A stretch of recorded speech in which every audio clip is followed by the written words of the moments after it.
Γεια σε όλους, το όνομά μου είναι Greg και σε αυτό το βίντεο θα ήθελα να σας παρουσιάσω το καινούργιο παιχνίδι της Blizzard, Hearthstone Heroes of Warcraft. Όπως μπορείτε να καταλάβετε και από τον τίτλο, το παιχνίδι είναι βασισμένο στο World of Warcraft, αλλά παίζεται με έναν τρόπο λιγάκι διαφορετικό. Τι εννοώ? Εδώ είμαστε. Το παιχνίδι παίζεται με κάρτες. Κάρτες τις οποίες μπορείς να αγοράσεις είτε μέσω PayPal με πραγματικά χρήματα, είτε με Gold, τα οποία είναι τα λεφτά του παιχνιδιού.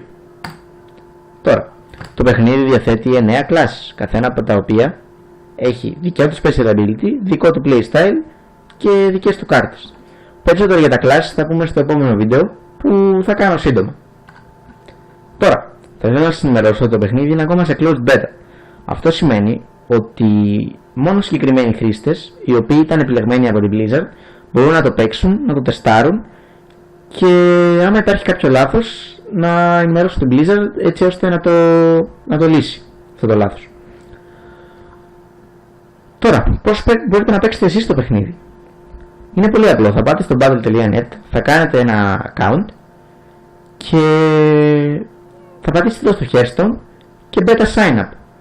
Αυτό θα ειδοποιήσει την Blizzard ότι είστε ένας από τους οποίους χρήστες θέλει να δοκιμάσει το παιχνίδι και αν σας επιλέξουν θα μπορείτε να μπείτε μέσα και να παίξετε, έτσι απλά.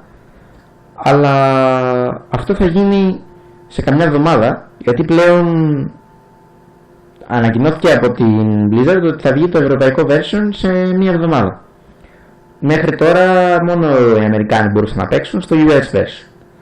Τώρα όμως, όπως είπα, σε μία εβδομάδα θα μπορούμε να παίξουμε κι εμείς και περιμένω να πάρω την beta key μου από εκεί, έτσι ώστε να μπορέσω να κάνω ένα βίντεο στο οποίο θα μπορείτε να δείτε το gameplay από πρώτο χέρι.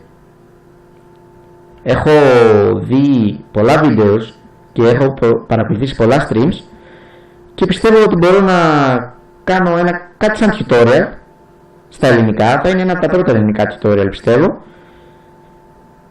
Και αυτά ήθελα να σας πω σε αυτό το βίντεο. Γεια σας.